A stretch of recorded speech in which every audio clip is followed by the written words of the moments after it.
5 years ago, I had my dream job. I was a foreign correspondent in the Middle East, reporting for ABC News. But there was a crack in the wall, a problem with our industry that I felt we needed to fix. You see, I got to the Middle East right around the end of 2007, which was just around the midpoint of the Iraq War. But by the time I got there, it was already nearly impossible to find stories about Iraq on air.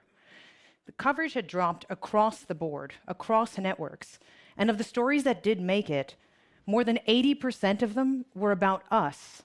We were missing the stories about Iraq, the people who live there, and what was happening to them under the weight of the war. Afghanistan had already fallen off the agenda. There were less than 1% of all news stories in 2008 that went to the war in Afghanistan. It was the longest war in US history, but information was so scarce that school teachers we spoke to told us that they had trouble explaining to their students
We all know that journalists often make things sound worse than they are, but they aren't the only ones. It seems that scientists sometimes do it too. In the past, scientists have claimed that the Great Pacific Garbage Patch, that's the area in the Pacific Ocean where plastic waste has collected together to create one kind of big garbage island. Anyway, they have claimed that this area of garbage is twice the size of the state of Texas, or 20 times the size of England. Some scientists even said that there's more plastic in that ocean than plankton. That's the tiny animals and plants that fish eat. But a new report shows that while there is a very serious problem for the environment, it's not as great as many scientists have said. The research showed that the garbage covers an area that's much smaller than Texas. And while plastic can harm some sea life, it actually feeds other tiny living creatures. For this reason, the report concludes that we shouldn't try to remove the plastic, but should focus on stopping more garbage from entering the ocean so it doesn't get worse in the future.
The professor is discussing humor and laughter.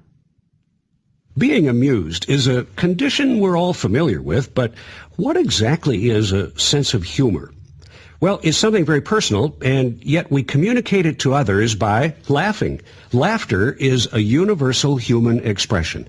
All normal human beings can laugh. Children as young as 1 month old will laugh. People often laugh together, and people laugh louder and more frequently when other people around them are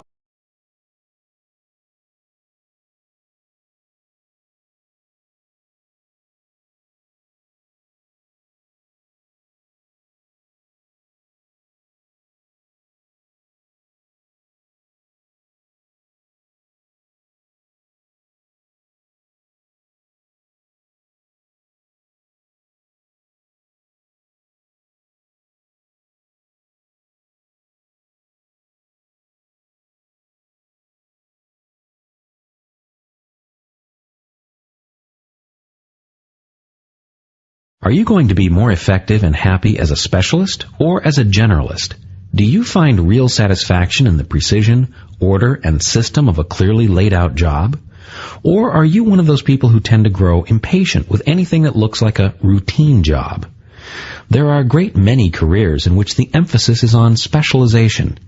You find these careers in engineering and in accounting, in production, in statistical work, and in teaching. But there is an increasing demand for people who are able to take in a great area at a glance. There is, in other words, a demand for people who are capable of seeing the forest rather than the trees, of making overall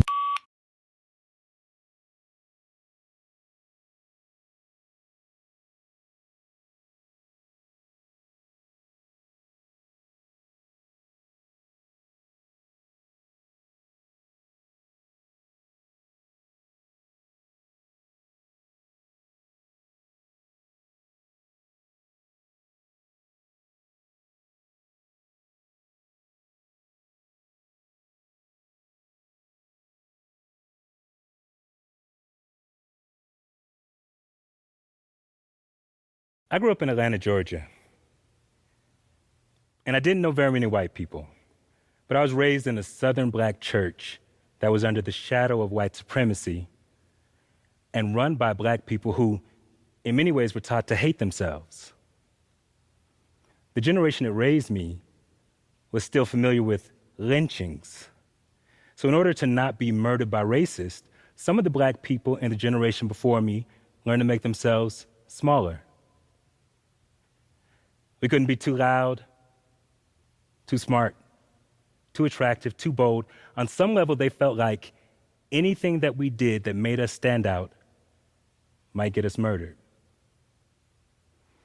In the midst of that, I emerged this straight-A student who rapped, loved Weird Al Yankovic, and read comic books.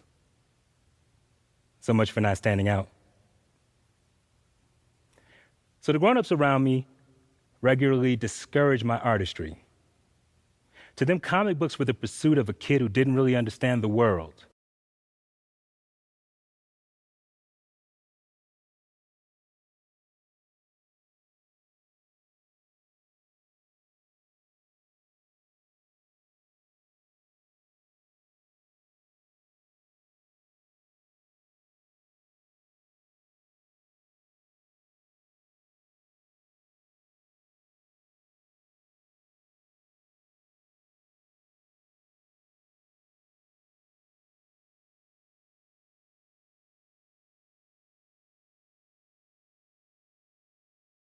Have you ever bathed under a light that creates the glow of a full moon?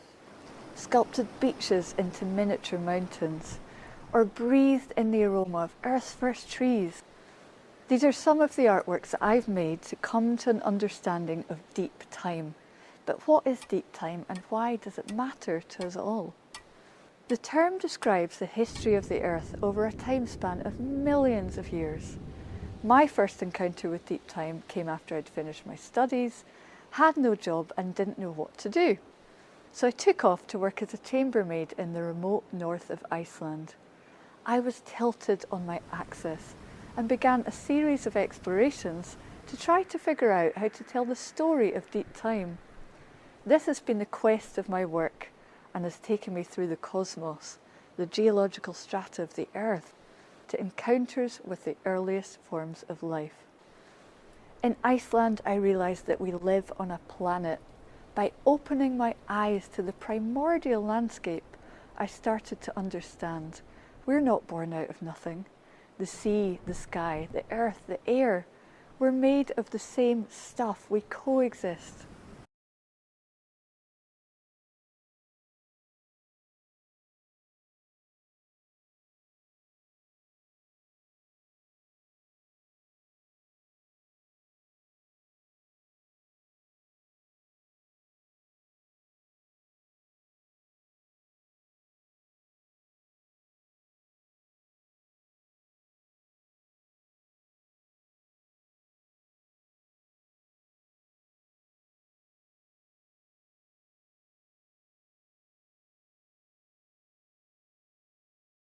We went through and looked at what items are we putting into customers' homes that do have a significant energy draw. So it's at that point we started to see the scope of Energy Star. Energy Star is a partnership at the EPA and Department of Energy in the US to set a standard to develop the most energy efficient product. How can you make this thing work its best, but consume the least amount of energy in that process? And that became the conversation with our vendors. If we can have an impact on that customer's energy bill, helping them live more sustainably, that's your story too. And so we can go from a customer plugging in a new product, being thrilled with their experience, to 100 customers, to 1,000 customers.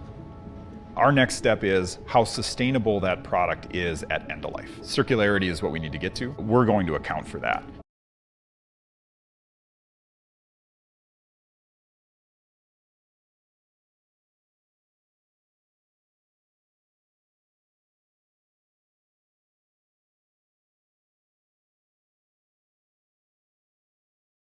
So what do you think of when you think of the ocean?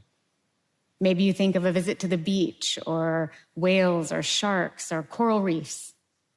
I think of the San Juan Islands in Washington State. They jut out of an expanse of deep, dark water, and they're filled with life and mystery and opportunity. But whatever you think of, the ocean is much more. It is a complex physical, chemical, and biological system that takes up 70% of our planet. And yet we're still really just beginning to understand it. What we do know is that the ocean is a vital part of our life support system on the planet. It produces at least 50% of the oxygen that we breathe, so more than 1 in every 2 breaths. It also regulates temperature for the planet. So without the ocean, the poles would be unbearably cold and the equator would be unbearably hot. And it would be a lot harder to live here.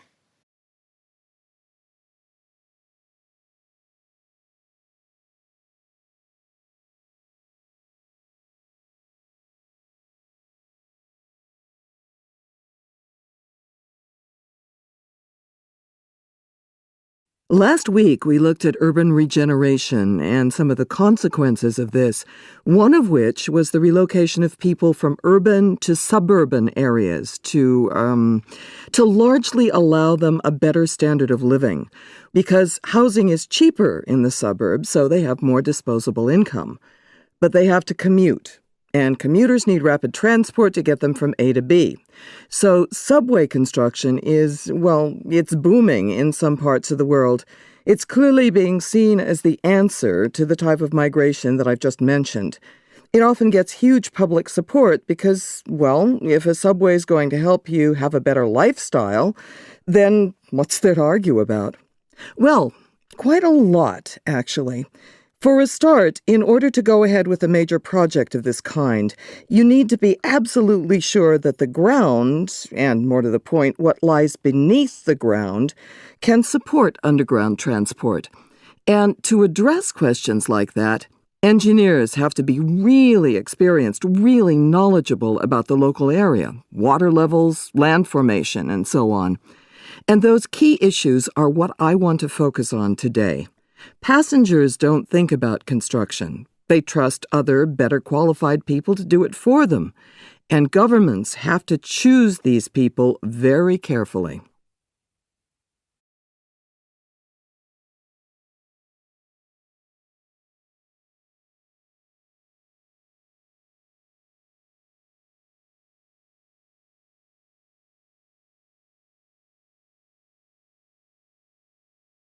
By the time I got there, it was already nearly impossible.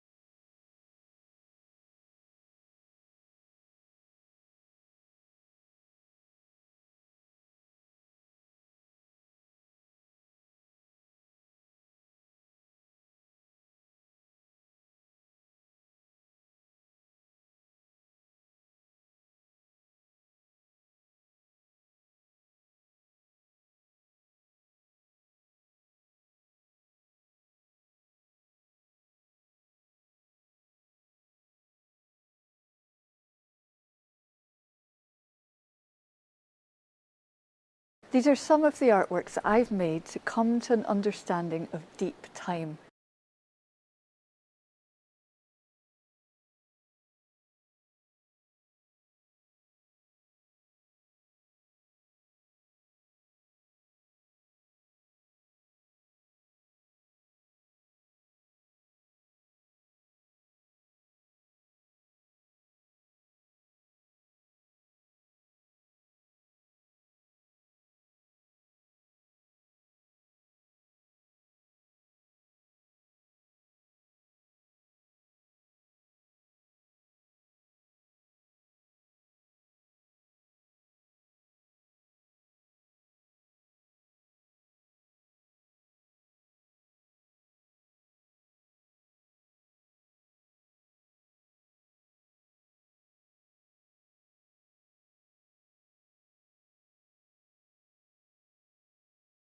What we do know is that the ocean is a vital part of our life support system on the planet.